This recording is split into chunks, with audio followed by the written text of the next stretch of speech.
I can line that up for 18. Let's do 18. Let's see. In trying to achieve one of its aims, a government may make it difficult to achieve another aim. That's true. Which is an example of this conflict? This is another repeat question. So, and the first example is, will trying to achieve a more even distribution of income prevent a rise in the average standard of living? No, these are both compatible. Trying to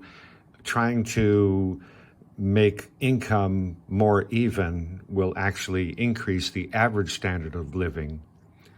You may not like this, but if you take some money from the rich who have a very high standard of living, and you maybe tax them and use that as welfare for the poor, you're going to increase the average standard of living by increasing the standard of living with the low wage earners.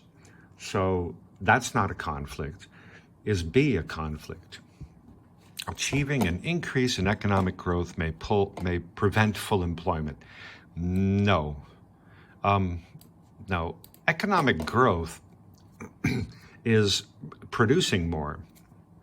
Economic growth in the short run is when you increase your production. So when you're actually increasing production, you need to employ more people.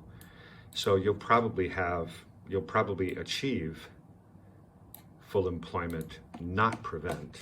So there's no conflict in B. Let's see, C, an example of conflict. Achieving full employment may prevent stable prices. This is true because, unfortunately, generally, higher employment or less unemployment increases inflation or at least puts pressure on prices. And stable prices is like a synonym for low inflation or controlled inflation. So C is the possible conflict between two government aims. C is the correct answer. Let's see D. Achieving stable prices may prevent a current account surplus on the balance of payments. Let's see. Stable prices, low inflation. Maybe, but I'm not sure. Stable prices may not be the biggest influence on if you have, or to determine if you have a current account surplus on the balance of payments. So answer for 18 is C. And next is 19. I accidentally underlined these in green. I'm not sure how I did that. Hey, look, a government cuts the rate of income tax. That's good. People will have, it's cuts, so people will have more disposable income. That's good. So what effect will this have on tax evasion and revenue from indirect taxes? Oh, revenue from indirect taxes. So indirect taxes are taxes on goods and services. So if you decrease the rate of income tax, that gives people more income, disposable income. So they'll probably increase their purchases, increase demand. So I think revenue from indirect taxes will increase. I think tax evasion will decrease. People evade taxes. You know, tax evasion is the evade. You evade taxes when they're too high. Evade is just avoid. You know. It's synonymous with avoid. So if the taxes are lower, then probably fewer people will try to avoid the taxes. The answer for 19 is A. How about 20? Oh, 20 is another repeat. And 20 is a simple question. Let's see. A newspaper reported that a country's economy had grown by 3% during the last year. What must have increased in that year? We have very little information, right? We just know the economy grew by 3% during the year. That's all we know. So this is probably the opposite.